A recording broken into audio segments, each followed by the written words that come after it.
Take a trip back a few short decades to what many may consider to be the height of unchecked capitalism, 1980s America. In Rise of Industry 2, you're a junior executive proving your corporate worth by mastering a complex web of industry to meet the increasing demands of investors. While Rise of Industry 2 nails cozy but in-depth management, 80s corporate aesthetic, and overall vibe, difficulties effectively translating information-dense genre to consoles, and a number of bugs in the review copy we received ultimately holds the game back from fully working in its console iteration. Hey everyone, it's Max from Smash Jump, and this is Ben Newton's review of Rise of Industry 2. Rise of Industry 2 offers a decent tutorial that demonstrates the game's core mechanics before unleashing you upon the 15 campaign scenarios and a sandbox mode.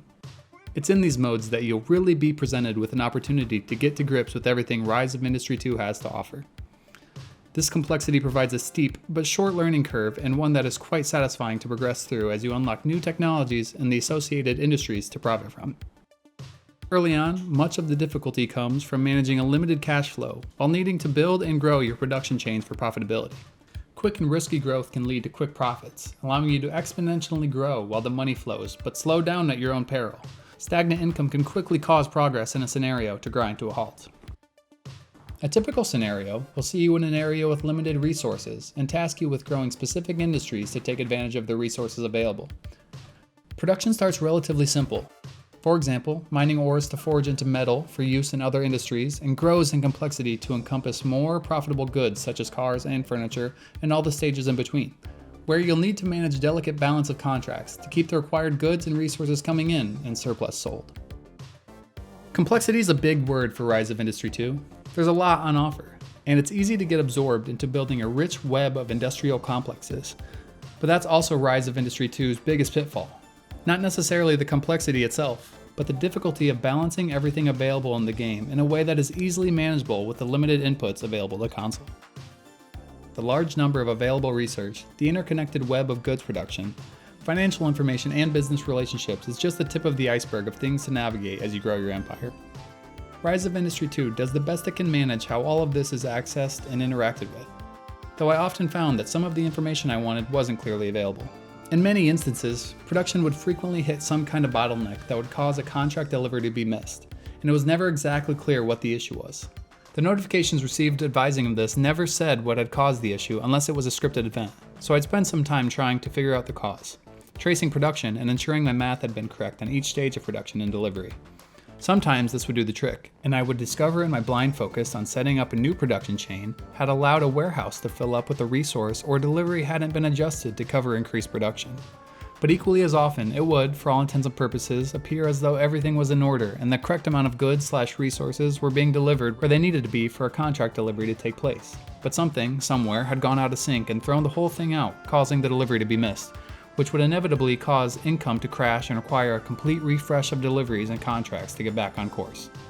Something that, while super satisfying to rectify and reap the monetary reward at first, became increasingly tedious as production chains grew larger and more complex.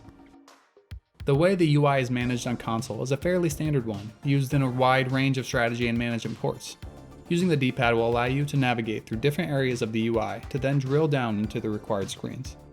It's a clunky system, and one that can easily fall down as more and more information is provided to a player, as is the case with Rise of Industry 2. In my playthrough, I often found it easy to lose track of which area of the UI I had selected, got stuck on notifications, or just had a difficult time selecting the specific part of a menu I was after, something I found to be exacerbated by the UI scale. I often found text to be a bit small and difficult to read. There isn't a huge number of settings available, with the only option affecting this being UI scale. Anything larger than the default scale, 200%, would cause areas of the UI to overlap, rendering the change somewhat pointless.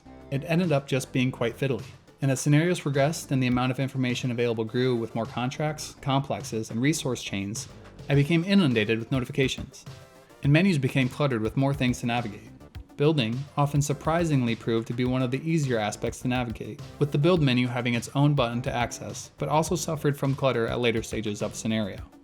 Building facilities was quick and easy to do, but fine details could often be tedious to manage using a controller. Alongside the clunkiness of navigating the information-dense UI, I encountered a number of bugs that primarily affected the game's UI. After first installing the game, I encountered a bug in the tutorial where I was unable to progress through it as information pop-ups were not able to be closed. Eventually, after a couple reinstalls and restarts of the game, I was able to start closing tutorial pop-ups by navigating onto another UI element via the D-pad, but this would need to be done for every single pop-up that I encountered. Once in the game proper, I frequently would encounter an issue where overlay elements would remain visible in the game despite no longer being on that function. For example, the building highlights when selecting which buildings to deliver goods to and from would remain visible after a delivery had been set up. At other times, UI elements would seemingly not respond to button inputs, and in one instance I was unable to quit out of the game to the main menu, with the game freezing, removing all textures and only allowing me to open and close the menu screen, but unable to save or exit the scenario. For me, it was a situation of death by 1,000 cuts. I probably wouldn't have batted much of an eye at these issues if it wasn't for the frequency in which I encountered them in an already cluttered and sometimes finicky UI. Ultimately, I did for the most part enjoy the time I spent with Rise of Industry 2. I love a good strategy or management game, and Rise of Industry 2 offers a robust experience. There's a challenging gameplay loop that keeps you on your toes if you let things slip out of your control, but also not being so challenging that any mistake will ruin your prospects.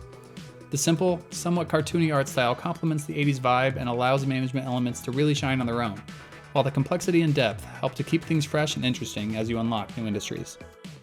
On the other hand, the game often struggles to effectively present the detail and range of options in a way that is easily navigable, causing many elements of the UI to be cumbersome and some micromanagement elements tedious to navigate. It's fair to say that these elements were frequent and frustrating. And while it may be worth sticking out for fans of the genre, if you're not seeking out what Rise of Industry 2 has to offer, you might find yourself having a tough time.